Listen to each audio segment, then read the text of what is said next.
Hi, this is an evidence-based presentation, a critical analysis of the literature. We're trying to answer the question if having obese parents influence weight outcomes of their children. And this is presented by me, Anka Pruitt.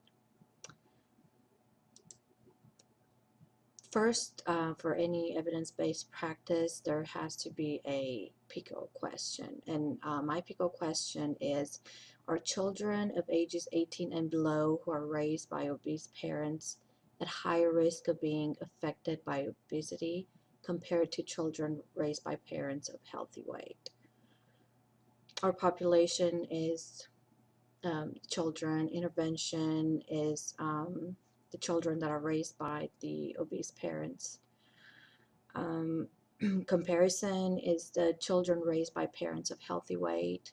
Outcome, we're trying to see if there's a high risk of being affected by obesity.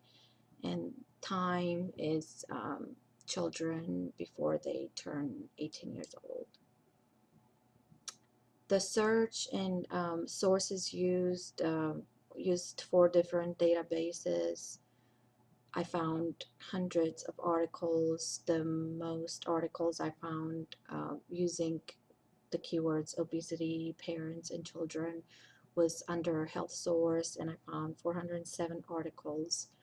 It was hard to narrow it down to just 3, but some of the criteria I used, I wanted the articles to present studies that were conducted in different areas of the world. So I have one study that was conducted in the UK, Leeds, UK, one in Massachusetts here in the United States, and one in Nara, Japan. So the overall results for this evidence-based practice might be a little less biased since it covers 3 different continents. The first article is entitled Parents' Obesity-Related Behavior and Confidence to Support Behavioral Change in Their Obese Child. This article follows data from the STAR study, and STAR stands for Study of Technology to Accelerate Research. This study was conducted in eastern Massachusetts. It started in 2011. And it collected data from 792 parents that were selected. The data was self-reported for the parents and their children. The survey included 58 questions on 5 obesity-related behaviors, and the top 5 ones would be physical activity, the time children and parents spend in front of the TV, the amount of sugar or sweetened beverages they consume, how many hours a night they assign for sleep, and how much fast food, how many times a week do they eat fast food. The conclusion of the study was that the parents' own obesity-related behaviors may affect their confidence to support their child's behavior change in getting at least a 1 hour physical activity daily, to limit the TV watching to less than 2 hours per day, limit the intake of soda, juice, or any sweetened drink to 0 per day, to help the child get 10 or more hours of sleep per night, and to limit the child's intake of fast food to less than once a week. This was a cross-sectional study, like I said, performed in Massachusetts. And the findings of the study, the 2 goals achieved by the highest proportion of both parents and children was about consuming fast food less than once per week, and parents percentage 60%, and for children was 47%. This was followed by 46% of both parents and children meeting the physical activity goal of 1 hour per day. The strength of this study was the wide range of the children involved between 6 and 12 years of age. And the questionnaire offered 5 of the most common obesity-related behavior questions. And the limitation, the main one was that the parents self-reported the information. The second article is entitled Retrospective Tracking of Young Obese Children Back to Birth in Japan. Special attention to the relationship with parental obesity. So this study was performed in Nara Prefecture, Japan. Parents of 2,678 children 5 years of age participated in the study. And the data collected was the present height and weight of the parents and the height and weight of the children from birth to 5 years old. The study found that parental obesity has been shown to be an apparent risk factor for children's obesity, and especially maternal obesity increases the risk of having obese daughters. This design or method of the study was a longitudinal study. So the main finding was that the evidence provided in the study suggested that it is important to pay attention to changes in the body weight from birth to avoid obesity. Some of the strength of the study, although the study was retrospective, the information was obtained from mother-child health notebooks.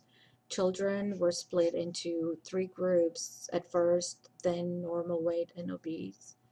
And in the analysis, the children categorized as thin were removed since the study just wanted to look at normal weight and obese children. And some of the limitations, of course, the area of investigation was restricted to Nara, Japan. And since the study was retrospective, only about 30% of the kindergartens and nurseries participated in the study. The third article I chose is entitled Which Factors Predict Unsuccessful Outcome in a Weight Management Intervention for Obese Children. This article summarizes a study that was conducted in Leeds, UK. The purpose of the study was to investigate the factors that prevent obese children to manage their weight. The data source is from Watch It. It's a year-long behavior change intervention for children aged from 8 to 16 years above the 98th percentile for sex and age-specific BMIs. 179 obese children were enrolled in the first phase of the intervention, but only 78 children, which is about 44%, chose to continue for at least 6 months long. The Watch It intervention program has 3 stages. It starts with a bronze stage, and then it continues to silver and gold. The conclusion of the study was that supporting overweight parents to make their own successful lifestyle changes may be one way to improve the child's likelihood of weight management success. This design method for the study was a statistical analysis.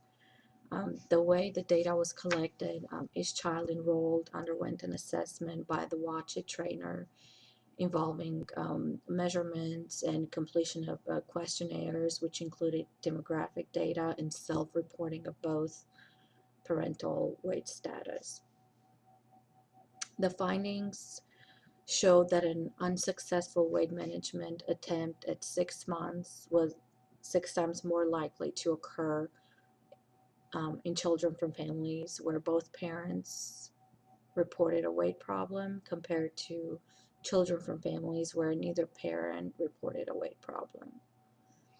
One of the strengths of this study was that it moved towards using a statistical method that indicate which variables are predicting treatment outcomes. In limitations, of course, the area of investigation is restricted to Leeds, UK. The study provides evidence from a retrospective analysis of the Watch It intervention, and the expected continuation rate was smaller than desired. Now, some of the implications for the nursing practice: obesity is a growing epidemic in both adults and children. It's associated with multiple comorbidities. It promotes hypertension, diabetes, and heart disease. And although overweight children have less weight-related health issues right now, the studies have shown that it's very likely they will become obese as adults, placing them at high risk for chronic diseases. So as we've seen so far, just 3 out of hundreds, probably thousands of studies have shown that one of the most consistent predictors of weight loss is the age of the child at the onset of intervention, and parental weight status may also have an impact on treatment outcome. So it is imperative for parents to be role models for their children and teach them about making healthy food choices and leading a healthy lifestyle in order to avoid complications later in life.